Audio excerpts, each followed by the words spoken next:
আসসালামু আলাইকুম। আলহামদুলিল্লাহ অনেক দিন ধরেই চিন্তা করতেছিলাম যে একটা নৌকা কিনবো, কিন্তু কি ধরনের নৌকা কিনবো সেটা চিন্তা করতে করতেই নৌকা আর কেনা হচ্ছিল না। তো হঠাৎ করে বাজারে গিয়ে দেখলাম যে একটা নৌকা বানায় রাখা হয়েছে আর কি, রেডিমেড নৌকা। তো ভাবলাম যে এই নৌকাটাই কিনে নিবো আর কি। তো ওনার সাথে দামাদামি করলাম, কথা বললাম, 2 দিন আগে কথা বলে আসছিলাম। তো আজকে যাবো হচ্ছে আমরা নৌকা আনার জন্য মূলত। তো এই নৌকাটা কয় টাকা দিয়ে কিনছি সেটা আমি আপনাদেরকে বলতেছি। তো আমি যাওয়ার আগেই আব্বা সেখানে যায় উপস্থিত। আমার থেকে আব্বার নৌকা কেনার আগ্রহটা একটু বেশিই ছিল। তো আমি যেহেতু বললাম যে এই নৌকাটা নেওয়া যায়, তো আব্বা বললো যে হ্যাঁ এটা পছন্দ হয়েছে, এটা নেওয়া যায় আর কি। তো নৌকাটা আমরা নিছি হচ্ছে 5,500 টাকা দিয়ে। এরপরে বাদ বাকি যে খরচ হয় সেটা আপনাদেরকে আমি দেখানোর চেষ্টা করবো ইনশাআল্লাহ। তো মূলত আব্বার কাছ থেকেই টাকাটা নেওয়ার আমার ইচ্ছা ছিল, তবে আমি আর কিছু টাকা দেওয়া লাগছে আব্বারে, তারপরে দিয়ে তারপর আমরা নৌকাটা নিয়ে নিলাম এখান থেকে আলহামদুলিল্লাহ। এরপর আমরা হচ্ছে যে কাঠ নিতেছিলাম কিছু, কারণ নৌকার যে মাচল আছে সেটা আমাদেরকে বানাইতে হবে আর কি বাড়িতে এনে। আমাদের বাড়িতে যেহেতু মিস্ত্রি ছিল, তো মিস্ত্রি দিয়েই হচ্ছে আমরা ওই নৌকাটার মাচলটা বানাই নিব। মাচল হচ্ছে নৌকার মধ্যে কাঠ দিয়ে যেটা বানানো হয় সেটাকেই মাচল বলা হয়। তো আমরা কাঠ পছন্দ করে নিছি, এই কাঠগুলোকে নিয়ে এখন আমরা নৌকাটাকে মূলত হচ্ছে আমাদের ভ্যানে উঠানোর চেষ্টা করব। তো ভ্যানে উঠানোর পরে যে একটা সমস্যা আমাদের হয়েছে সেটা আসলে বলার মতো না। কারণ হচ্ছে আমাদের এখানে হাটের দিনে গাড়ি ঘোড়ার চাপ অনেক বেশি থাকে, যে কারণে অনেক বেশি জ্যাম হয়। আমরা আগে থেকে প্ল্যান করছিলাম যে ভিন্ন একটা রাস্তা দিয়ে আমরা যাব, যে রাস্তা দিয়ে মানে জ্যাম ট্যাম থাকবে না আর কি। কিন্তু ভুলবশত আমরা হচ্ছে যে মানে মেন রোড দিয়েই যাওয়া শুরু করছি। তো আমরা এখান দিয়ে যাওয়ার সময় আমাদের বেশ কিছু বিড়ম্বনায় পোহাইতে হয়েছে। তো যাই হোক, নৌকাটাকে বেঁধে আমরা রাস্তায় উঠে গেছি। এখন হচ্ছে আমরা এটাকে পার করার চেষ্টা করব। পার করে আমরা প্রায় ব্রিজের ওপার যাওয়ার পরে দেখলাম যে আমাদের কারণে একটা বিয়ের গাড়ি আটকে আছে আর কি, গাড়িটা যাইতে পারছে না। তো এটা আসলে আমাদের জন্য খুবই কষ্টকর ছিল, যে বেচারা বিয়ে করতে যাচ্ছিল তার কাছে আমরা আন্তরিকভাবে দুঃখিত। বেচারা বিয়ের গাড়িটা আমরা আটকে রাখছিলাম আর কি। তো যাই হোক, আমরা এটাকে বাড়িতে নিয়ে আসছি। বাড়িতে নিয়ে আসার পরে এর পেছনে যে আমাদের কাজটা সেটা হচ্ছে এটাকে মূলত এর মাচল বানাইতে হবে। এটা আমাদের 1 দিন থেকে 1.5 দিনের মতো লাগছে এটা বানাইতে। আর এই নৌকাটা বানাইতে আমাদের মানে এই নৌকাটাকে বানাইতে পর্যন্ত নামাইতে আমাদের 10-15 দিন সময় লাগছে। টোটাল ভিডিওটা একত্রিত করে তারপর আমি আপনাদের সামনে উপস্থাপন করার চেষ্টা করতেছি। তো বাড়িতে আনার পরে এটাকে সুন্দর করে এটার মাচল বানাইছি আমরা 1.5 দিনে এটার মাচল বানানো হয়ে গেছে। সাধারণত এই মাচলগুলা হচ্ছে যে দেখবেন যে কি বলে, এটা বাঁশের চালি দিয়ে বানানো হয়, আমরা কাঠ দিয়ে বানাইছি। যেহেতু আমাদের পুকুরে এটাকে আমরা রাখবো, আর পুকুরে রাখার একটাই কারণ, সেটা হচ্ছে পুকুরের 4 সাইড দিয়ে হচ্ছে আমরা সবজি চাষের করার জন্য একটা প্ল্যান করতেছি আর কি। তো সবজি চাষ করতে হলে পুকুরের ভেতর থেকে সবজি সংগ্রহ করা যাবে না, পানির মধ্যে নামতে হবে।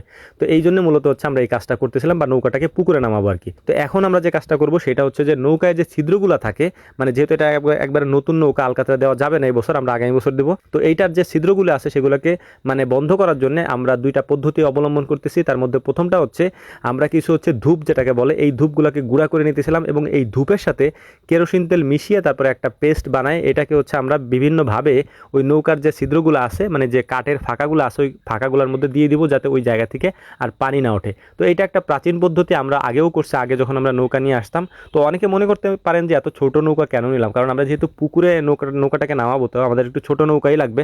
কারণ এগুলো হচ্ছে পুকুরের পাড় থেকে আমাদের হাঁস উঠানো, তারপর হচ্ছে যে এইখান থেকে মাছ ধরা, মাছের খাবার দেওয়া, এরপর হচ্ছে যে সবজিগুলো সংগ্রহ করা। এই কারণে মূলত এই নৌকাটাকে আমাদের বানাইতে হয়েছে। তো টোটাল আমাদের 8-9 হাজার টাকার মতো খরচ হয়েছিল মিস্ত্রি খরচ দিয়ে সবকিছু মিলায়।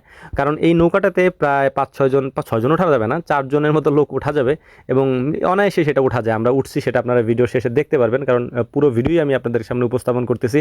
যেহেতু বলছি যে 15-16 দিন লাগছে এই ভিডিওটা টোটাল কমপ্লিট করতে, এরপর আমি আপনাদের সামনে দিতেছি। আর আমি পুরো ভিডিও কমপ্লিট না করে আপনাদের সামনে উপস্থাপন করিও না, যে আপনারা হয়তো ভুল একটা ইনফরমেশন আপনাদের সামনে যেতে পারে আর কি। তো যাই হোক, এটা কমপ্লিট হওয়ার পর আমাদের যে কাজটা সেটা হচ্ছে রং করা।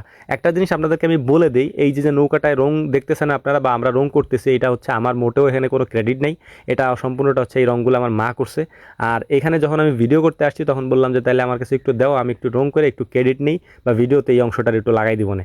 তো এই পুরো নৌকাটাই হচ্ছে মা রং করছে, এবং এই যে একটা কাঠ বাকি ছিল এই একটা কাঠাই আমি শুধুমাত্র রং করছি, আর বাকিগুলো পুরোটাই মা রং করছে। মা রং অনেক ভালো করতে পারে আর কি। তো যাই হোক, এখন এটাকে কমপ্লিট করার পরে আমরা এটাকে নামাই দিব হচ্ছে পানিতে নামাই দেওয়ার পরে এরপর এইটা দিয়ে আমাদের কার্যক্রম শুরু হবে।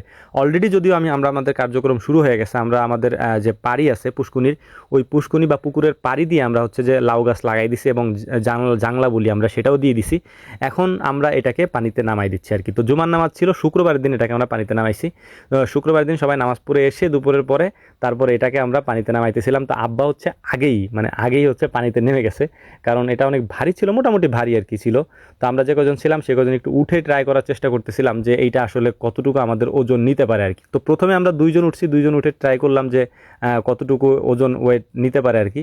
তারপরে হচ্ছে আমরা ফিরে এসে আরও কয়েকজনকে উঠাই নিছি। তো 4-5 জন যাওয়া যায় আর কি, ইজিলি যাওয়া যায়, কোনো সমস্যা হয় না। আর অনেকে বলতে পারেন যে লোহার নৌকা কেন কিনলাম না, এটা একটা সমস্যা আছে। লোহার নৌকাতে যদি বৃষ্টি হয়, বৃষ্টি হইলে নৌকা ডুবে যাওয়ার সম্ভাবনা আছে, তখন আবার ওই নৌকাটাকে উঠাই উঠাইতেও সমস্যা, তো এই কারণে আমরা ওইটা নিয়ে নিই, এটা নিছি আর কি। তো যাই হোক, আমাদের জন্য দোয়া করবেন, বিশেষ করে যেন আমাদের যে কারণে এটা আমরা নিছি সেটা যেন সাকসেস হয়। আর আমি আপনাদেরকে পরবর্তীতে ভিডিওতে দেখানোর চেষ্টা করব যে এইটার উপকারিতা কি, মানে এটা আমরা কেন নিলাম আর কি। তো এটা আমাদের খামারের উদ্দেশ্যেই নিছি, মানে এখানে মাছের খাবারগুলো দেওয়ার সময় হাঁস আসে, যেহেতু এই পুকুরে অনেকগুলো হাঁস আছে, তো আমরা খাবার দেওয়ার সময় হচ্ছে হাঁসে খাবার খেয়ে ফেলে আর কি। তো সেক্ষেত্রে যদি মানে ভিতরে লোক থাকে বা নৌকা থাকে, সেক্ষেত্রে আমরা নিজেরাই খাওয়াইতে পারি আর কি। তো এই ছিল মূল ব্যাপার। আমাদের জন্য দোয়া করবেন। আসসালামু আলাইকুম রহমতুল্লাহ।